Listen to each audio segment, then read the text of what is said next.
Hola, ¿cómo están? Bienvenidos a Revelados. Bueno, hoy un programa para reflexionar.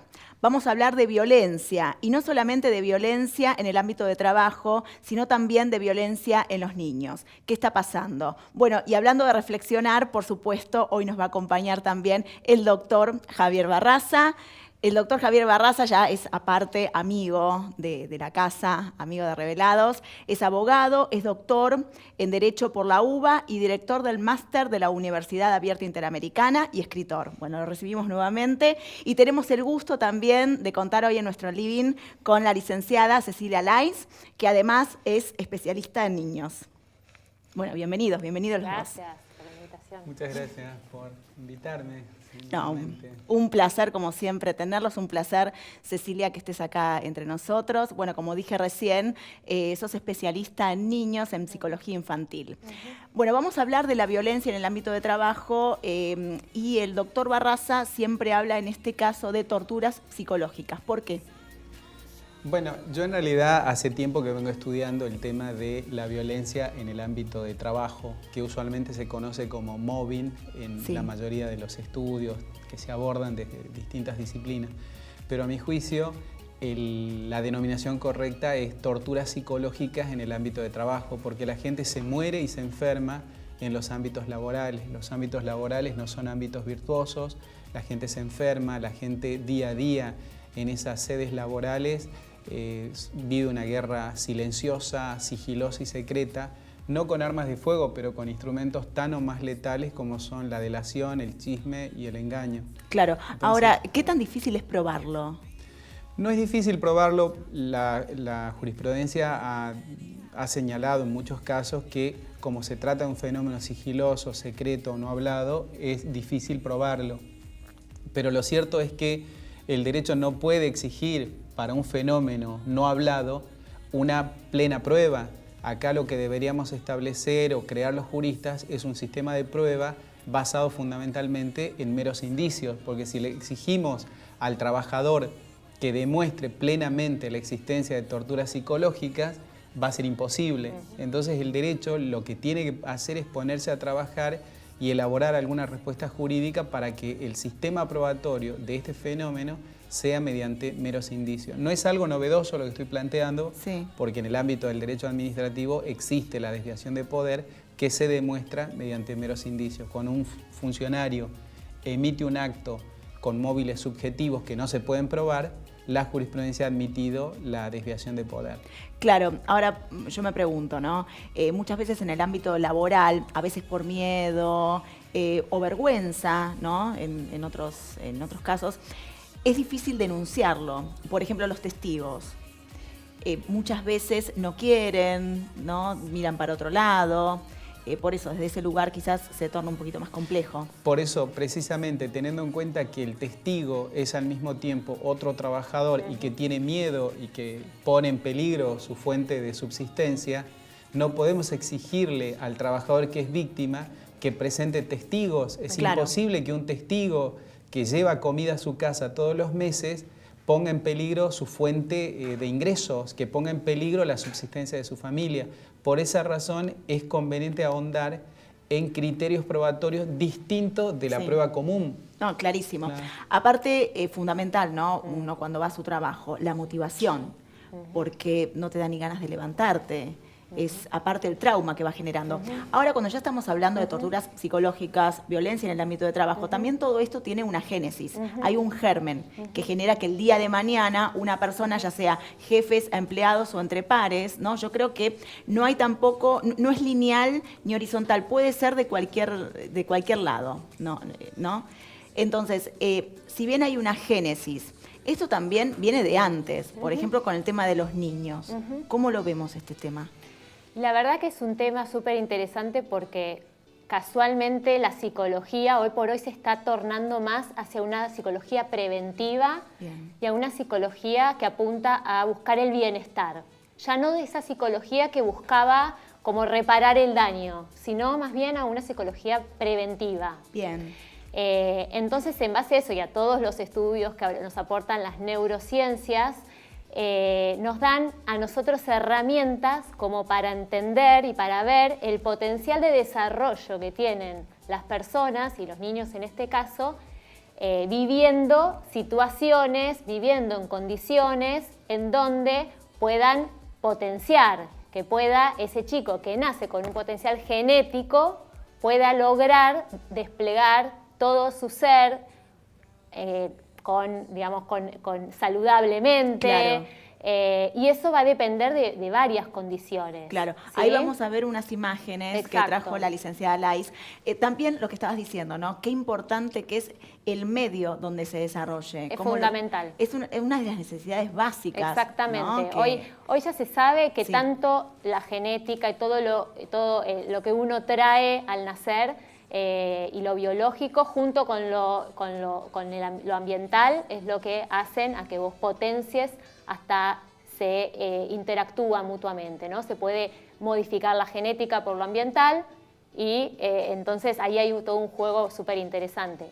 El niño nace con emociones innatas como cachorro humano. Sí. Siente ira, siente tristeza, siente temor.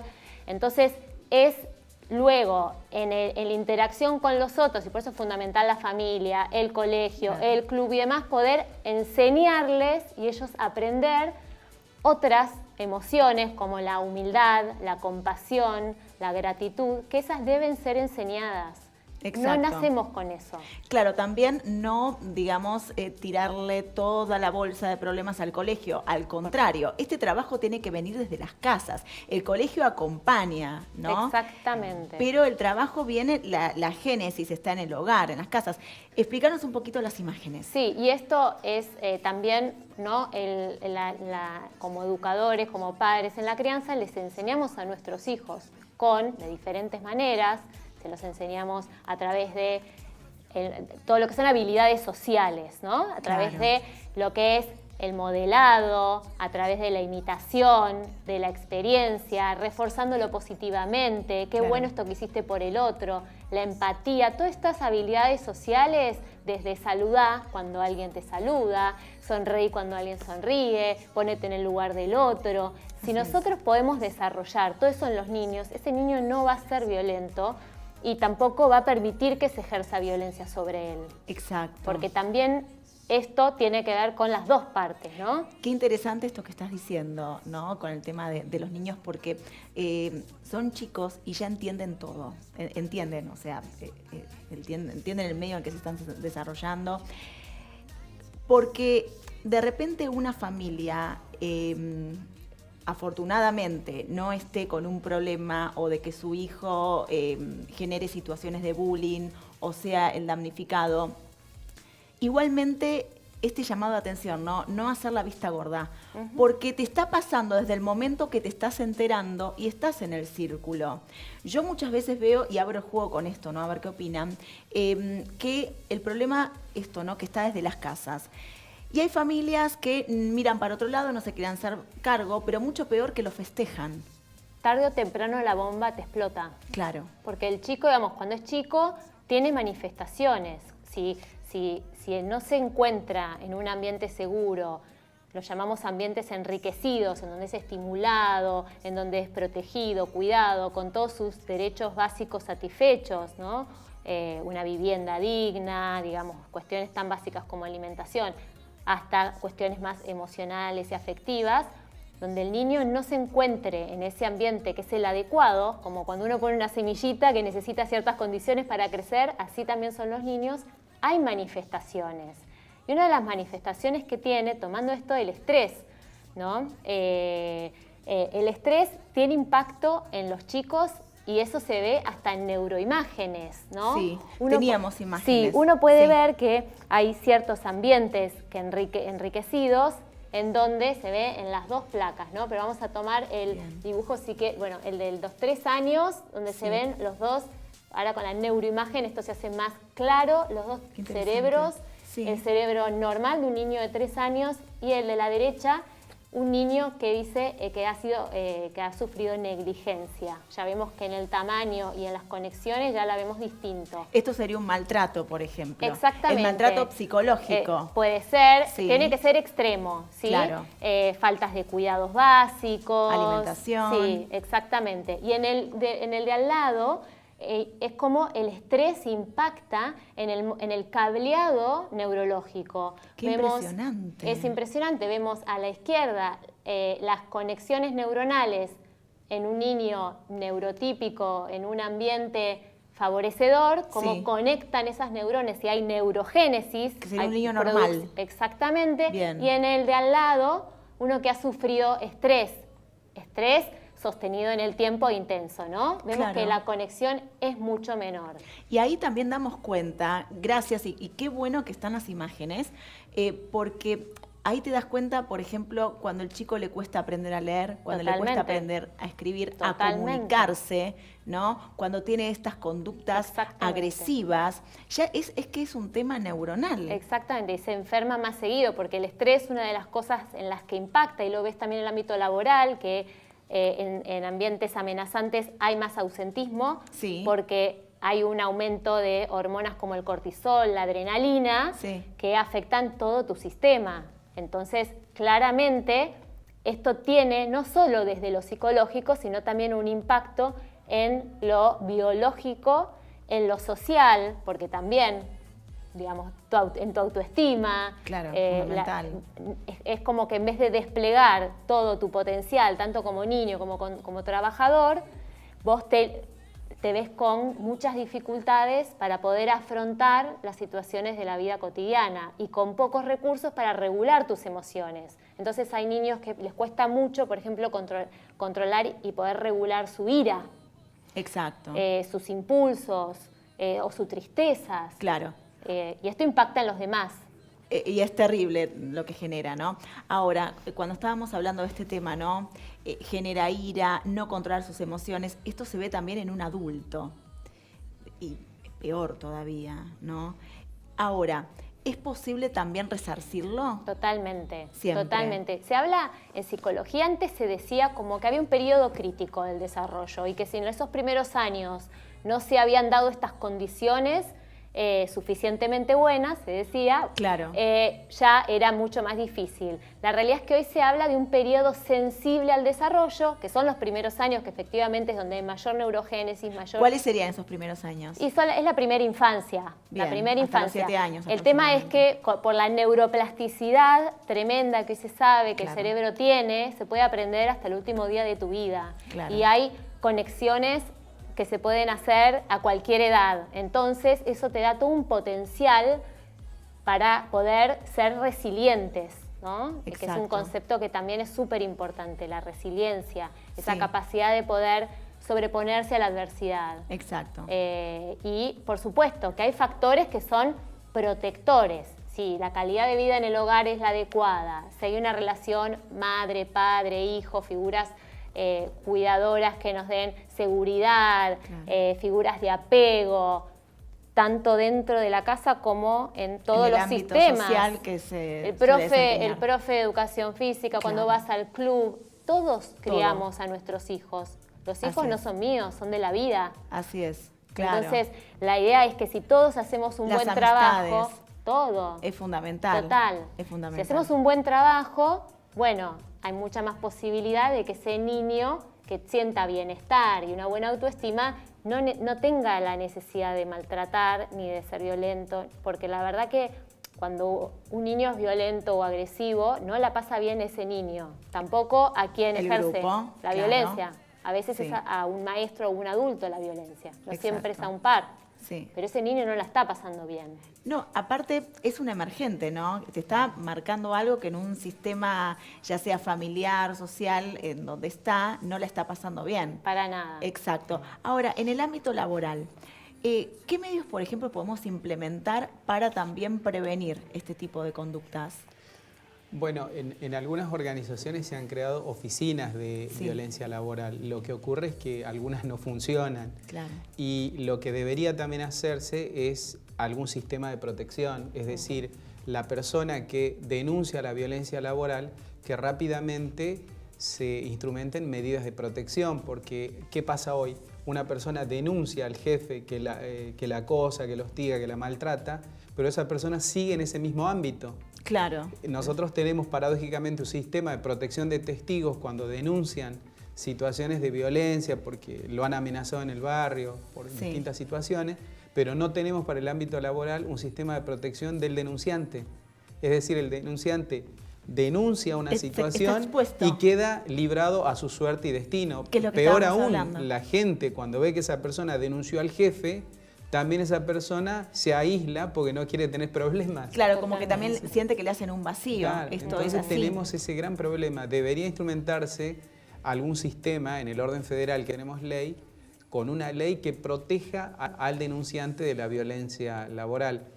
Paralelamente a eso, si después la denuncia se demuestra como falsa, habrá consecuencias propias de la falsa denuncia. Pero una persona que denuncia violencia laboral, rápidamente hay que instrumentar medidas de protección. Claro, está bueno eso. Ahora la justicia, se está hablando que está empezando a implementar este tipo de métodos. En el ámbito del Poder Judicial de la Ciudad de Buenos Aires se ha instrumentado una oficina de violencia laboral. Hay también un decálogo de buenas prácticas para evitar la violencia laboral en el ámbito del Ministerio Público de la Defensa y se han avanzado en una serie de cursos y de charlas. En el orden federal, si bien también hay actividades, no hay ley.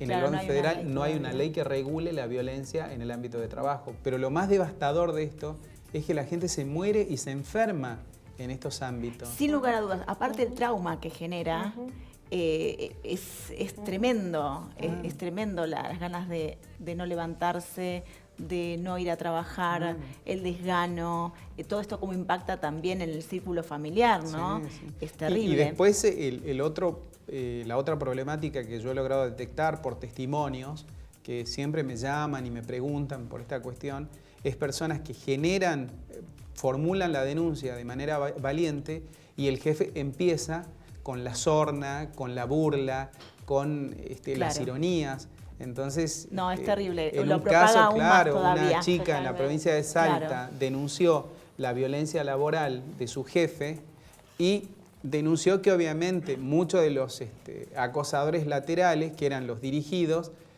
eran obsecuentes con el jefe para medrar en sus cargos. Entonces, a partir de ese momento, el jefe los llamaba a los demás, irónicamente, hola obsecuentes. Ahí tenemos un caso típico de violencia, o sea, que no cesó esa violencia. Claro, como siempre decimos, bueno, puede ser a nivel vertical u horizontal. Súper interesante el tema del acoso. De hecho, también la violencia en el ámbito laboral está reconocida con el nombre de violencia moral o acoso moral. Entonces, ahora yo les propongo, después del corte, seguimos con este tema muy interesante. Dale, no te vayas. Ya volvemos con Revelados.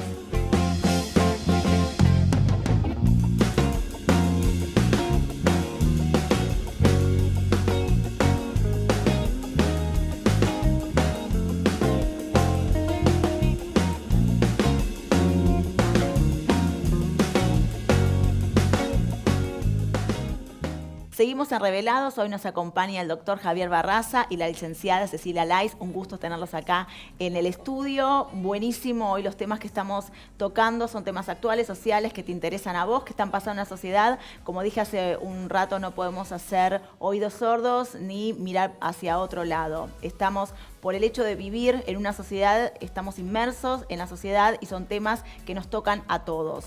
Nos toquen de cerca o no, están y hay que trabajarlos y hay que denunciar, hay que animarse, ¿no? Lo que siempre decimos también.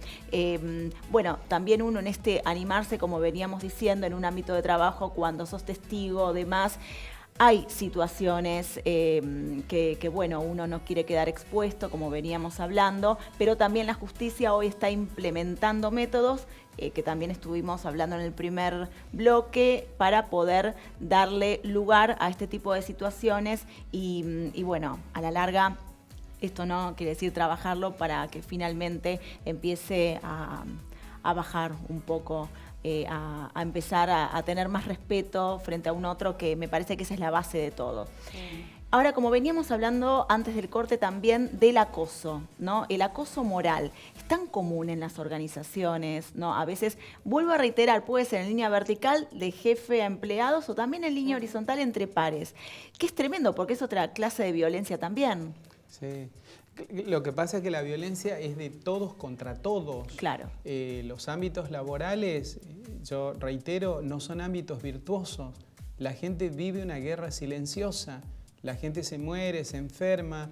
la gente no quiere ir a trabajar, tiene miles de enfermedades, sudoración, síndrome de fatiga crónica, como consecuencia de que ese ámbito es un ámbito devastador. Claro. Los días domingos, si se hiciera una encuesta, sí, la gente vive deprimida porque sabe que al otro día empieza su calvario. es tremendo. Bueno, muchas veces también somatiza.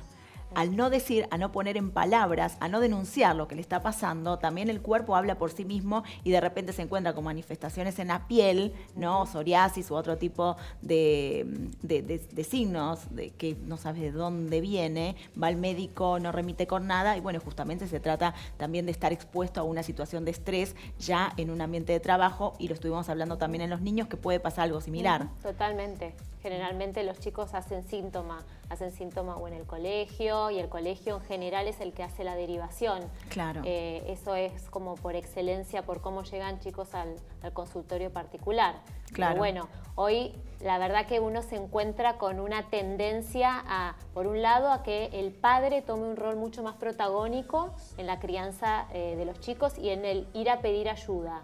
Es el padre el que te llama hoy para pedirte un encuentro, una sesión, un asesoramiento en orientación a padres. Claro. Y eso me parece que está bueno, o sea que las cosas están cambiando. Y muchos papás vienen a pedir no porque hay un síntoma, sino porque les preocupan algunas cosas acerca de sus hijos y quieren ver qué pueden hacer ellos para poder modificar, para poder darles alguna herramienta para que el chico pueda resolver mejor lo que le está pasando. Es como más preventivo, exacto, es la idea. Lo que estábamos hablando, el tema de escuchar, ¿no? Escuchar a nuestros hijos, escucharnos entre nosotros y justamente actuar en forma preventiva para evitar, ¿no? Que ocurra o tratar de, en la medida de que sea lo más leve posible y abordar el tema de antemano. Estábamos hablando también del acoso, propiamente dicho. Ahora, yo tengo una pregunta a vos como psicóloga. Hoy por hoy se escucha mucho después de 15, 20 años, 10 años, que una mujer o un hombre, hoy por hoy, esto toca hombre, mujer, o sea, en cuanto a género, estamos muy abiertos y esto es así, impacta ya desde cualquier ámbito, ¿no?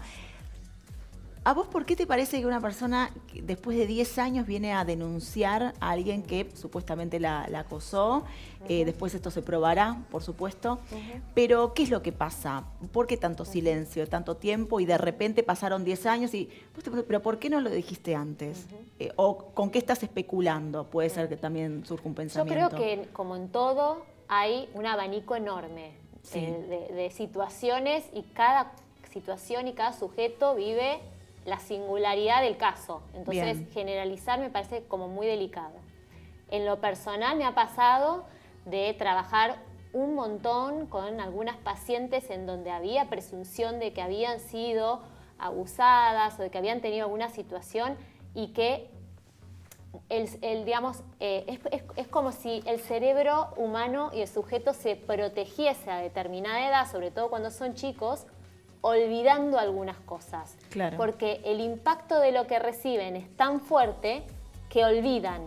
Entonces, reconstruir eso a veces lleva muchísimos años. Que quizás también obra como un mecanismo de defensa. Exacto. En ese momento, un mecanismo de represión. Claro. Desde las neurociencias es más de protección.